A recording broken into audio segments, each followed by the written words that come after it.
একটা রাষ্ট্র 53 বছর পরে এসে শীতের বেলায় শীতের রাতে যারা আপনার রাস্তাঘাটে হাঁটবেন 11টা 12টায় দেখবেন মা 2টা বাচ্চা নিয়ে একটা কাপড়ের নিচে শুয়ে আছে। এই ধরনের রাষ্ট্র তো আমরা চাই নাই। আনপ্রোডাক্টিভ মানে র্যান্ডম রাস্তায় রাতের বেলা নেমে গাড়ি থেকে আপনি কম্বল দিয়ে দিলেন, কাকে দিলেন, তার দরকার ছিল কি না, তার 7টা দরকার না 5টা দরকার, যার শোয়ার জায়গা নাই তাকে আপনি কম্বল দিয়ে সমাধানটা কোথায় হবে? সমাজ কল্যাণ মন্ত্রণালয়কে বলছি যে আপনাদের দায়িত্ব হচ্ছে বাংলাদেশের রাস্তাঘাটে যারা ভিক্ষা করেন, ভাসমান মানুষ আছেন, তাদেরকে পুনর্বাসন করা। একটা রাষ্ট্র 53 বছর পরে এসে শীতের বেলায় শীতের রাতে যারা আপনার রাস্তাঘাটে হাঁটবেন 11টা 12টায় দেখবেন মা 2টা বাচ্চা নিয়ে একটা কাপড়ের নিচে শুয়ে আছে। এই ধরনের রাষ্ট্র তো আমরা চাই নাই। আপনি পুনর্বাসন কেন্দ্র করেন। শীতকালে আমরা দেশের বাইরে দেখেছি আপনার শীতকালে খুব কম দামে হোস্টেল পাওয়া যায়, 10 পাউন্ডে আপনি হোস্টেল পাবেন। তাহলে একটা সিস্টেম ডেভেলপ করা দরকার যে আপনি হোস্টেল করবেন যেখানে রাতে থাকার, গোসল করার, ঘুমানোর একটা বন্দোবস্ত থাকবে, সস্তায় খাওয়ার বন্দোবস্ত থাকবে, সরকার সাবসিডি দিবে, অথবা বেসরকারি প্রতিষ্ঠানগুলো যারা মানবিক আছেন তারা এই ধরনের হোস্টেল চালু করেন ভাসমান লোকদের জন্য। তাহলে রাতের বেলায় আমার এই গরিব নাগরিকরা রাস্তায় না ঘুমায় শীতের মধ্যে তারা হোস্টেলে গিয়ে 20 টাকা 50 টাকা 100 টাকায় থাকতে পারবেন, ঘুমাতে পারবেন, গোসল করতে পারবেন এবং তাদের হাইজিন মেনটেন করা সম্ভব। এই মানুষগুলো কিন্তু অসুস্থ হয়ে যাচ্ছেন, অনেক রোগ বালাইতে আক্রান্ত হচ্ছেন এবং তাদেরকে পরবর্তীতে চিকিৎসা নিতে হচ্ছে। রাষ্ট্রের কিন্তু ব্যয় করতে হচ্ছে টাকাটা, রং জায়গাতে রং সময়ে ব্যয় করতে হচ্ছে। তো সেই জায়গাতে আমরা সমাজ কল্যাণ মন্ত্রণালয়ের দৃষ্টি আকর্ষণ করছি।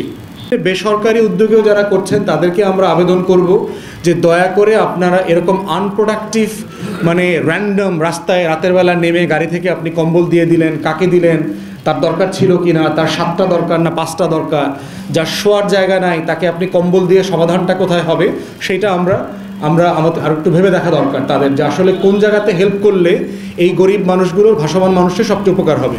সবজি এবং ফল যেটা আছে, আমাদের দ্রব্যমূল্যের ঊর্ধ্বগতির একটা বড় জায়গা দেখবেন যে আমরা আমাদের যে সবজি অথবা ফল যেটা উৎপাদন করে আমাদের কৃষকরা সেটা আমরা ভালোভাবে আসলে সংরক্ষণ করতে পারি না। এবং এইটা ধরেন যে এখন প্রচুর আলু আসতেছে, কয়দিন পরে আপনি দেখবেন যে আলুর দাম এত কমে গেছে যে কৃষক আলু আর তুলছে না ক্ষেত থেকে, ওই আলুটা খেতে পচে যাবে। কিন্তু আমার যদি প্রফেশনাল কোল্ড স্টোরেজ থাকে, যেটা সাধারণত আমাকে উপজেলা শহর অথবা ট্রেন স্টেশনের পাশে করা দরকার, যেন এটা সহজে ট্রান্সপোর্ট করে ঢাকা থেকে শুরু করে বড় বড় শহরগুলোতে পাঠানো যায়, বিপণন ব্যবস্থাপনাটা যেন, মার্কেটিংটা যেন একটা সফিস্টিকেটেড করা যায়। তো সেই জায়গাতে আমরা সরকারকে আহ্বান করছি দ্রব্যমূল্যের ঊর্ধ্বগতির এই জায়গাটাতে আমাদের সবজি, আমাদের ফল যেন নষ্ট না হয়, শীতকালীন সবজিটাকে কিভাবে প্রিজার্ভ করা যায়, যেটা আপনি অ্যাটলিস্ট বর্ষাকাল পর্যন্ত টানতে পারবেন, এই শীতকাল পেরিয়ে গেলেও যেন 3-4 মাস 6 মাস পর্যন্ত আপনি টানতে পারেন, সেখানের একটা মানে সংরক্ষণ এবং বিপণন ব্যবস্থা তৈরি করা দরকার এই শীতের সবজি সংরক্ষণের ক্ষেত্রে, যেন আমাদের কৃষক ক্ষতিগ্রস্ত না হয়, ভোক্তারাও বেশি দামে পণ্য কিনে খেতে না হয়। চতুর্থত একটা দেখলাম গ্রামে গঞ্জে আপনার এখন প্রচুর লোডশেডিং হচ্ছে এখনও। তো আমাদের একটা হইল যে কুইক রেন্টালের নামে প্রচুর লুটপাট হয়েছে বিদ্যুৎ কেন্দ্রিক, সেগুলো আছে, কিন্তু শীতকালে তো আমার প্রয়োজন অনেক কম। আমার গরমে ধরেন প্রত্যেক দিন আমার 15 থেকে 16 হাজার মেগাওয়াট বিদ্যুৎ দরকার, কিন্তু এখন তো আমার 10 থেকে 11 হাজার লাগে। তাহলে কি আমার প্রোডাকশন এত কমে গেছে? তাহলে আমার বিদ্যুৎ উৎপাদন হচ্ছে না কেন? এবং সেটা কেন পল্লী বিদ্যুৎ এবং আমার গ্রামের নাগরিকদেরকে এটা বেশি ভোগ করতে হচ্ছে? একটা পার্টিকুলার রিজন যেটা আমরা দেশে ঘুরে দেখলাম সেটা হচ্ছে এই সময়টাতে প্রচুর চাষের কারণে পানি দিতে হচ্ছে, এবং আগে যেটা কৃষকরা ডিজেল চালিত মেশিন ব্যবহার করতো পানি উঠানোর জন্য এবং খেতে দেবার জন্য, ইদানিং তারা এটা আপনার বিদ্যুতের লাইন সরবরাহ করে দেওয়া হচ্ছে। যেমন বরেন্দ্রভূমি অঞ্চলে দেখলাম যেটা সেন্ট্রালি বিদ্যুতের মাধ্যমে তারা পানিটা সরবরাহ করছে। তাহলে পল্লী বিদ্যুতের একটা বড় অংশ হচ্ছে এই পানির আয়োজন করতে চলে যাচ্ছে। তাহলে সরকারের প্রতি আমাদের আহ্বান হচ্ছে যে আপনারা গ্রামের নাগরিকদেরকে গরমের সময় বিদ্যুৎ দিতে পারছেন না, শীতকালে পর্যন্ত বিদ্যুৎ দিতে পারছেন না, এই বাস্তবতাকে কিভাবে আপনারা অ্যাড্রেস করবেন, আপনাদেরকে অবিলম্বে সেটার রোডম্যাপ তুলে ধরতে হবে এবং সেক্ষেত্রে আমরা বাস্তববাদী পরিকল্পনা চাচ্ছি। কিন্তু আমরা দেখলাম গত কয়েক মাস আগে নবায়নযোগ্য জ্বালানির যে বিদেশি বিনিয়োগের 35টা 34টা কোম্পানি ছিল, এই কোম্পানিগুলোর কাজ আপনারা সাসপেন্ড করে দিয়েছেন। বিশ্ব ব্যাংকের একটা প্রজেক্ট আছে যমুনার চরে, সেখান থেকে তারা 10,000 মেগাওয়াট বিদ্যুৎ উৎপাদন করতে পারবে।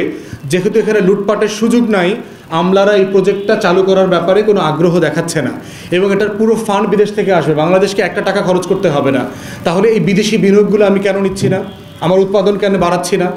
আমার দেশের সোলার প্যানেল তৈরি হচ্ছে, তার কোয়ালিটি হয়তো খুব ভালো না, তাহলে আপনি জাপান থেকে আনেন, ভারত থেকে কেন আনছেন? জাপান হচ্ছে সূর্যের আলোটার 42% পর্যন্ত ক্যাপাসিটি সে নিতে পারে, সে ধারণ করতে পারে।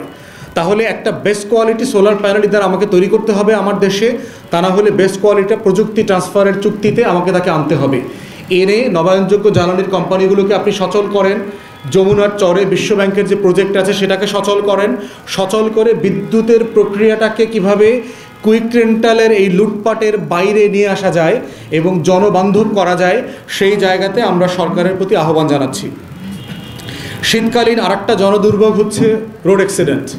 এমনিতেই আমাদের দেশে প্রচুর রোড অ্যাক্সিডেন্ট আছে।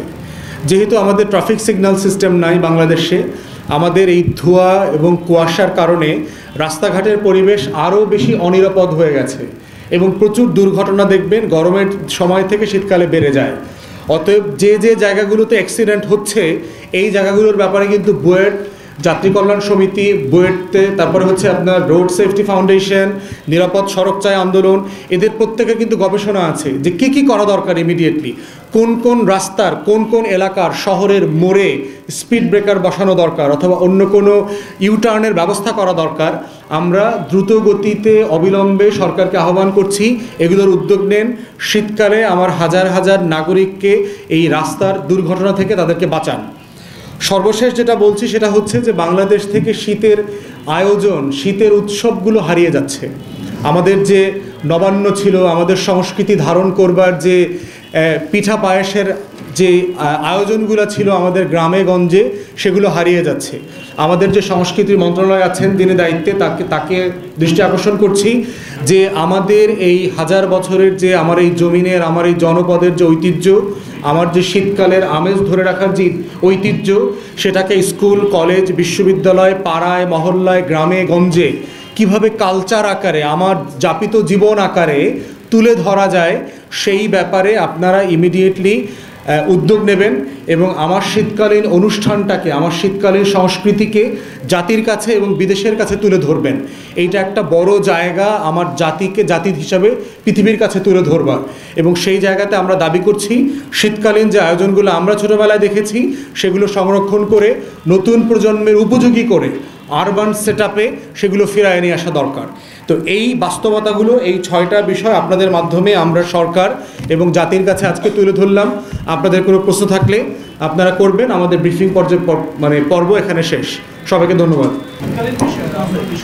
সেটি হচ্ছে আমরা দেখতে পাচ্ছি যে ইদানিং টার্গেট, বিশেষ করে যারা ভারত বিরোধী অবস্থানে ছিল এবং বিশেষ করে এই আন্দোলনে যারা সমন্বয়কের ভূমিকায় ছিল বিভিন্ন জায়গাতে, ইতিমধ্যে 3 জন মারা গেছে এবং মুন্সিগঞ্জে গতকালকে একটা ছেলেকে হচ্ছে যে আহত করা হয়েছে, গুলিও করা হয়েছিল, সে বেঁচে গেছে আর কি।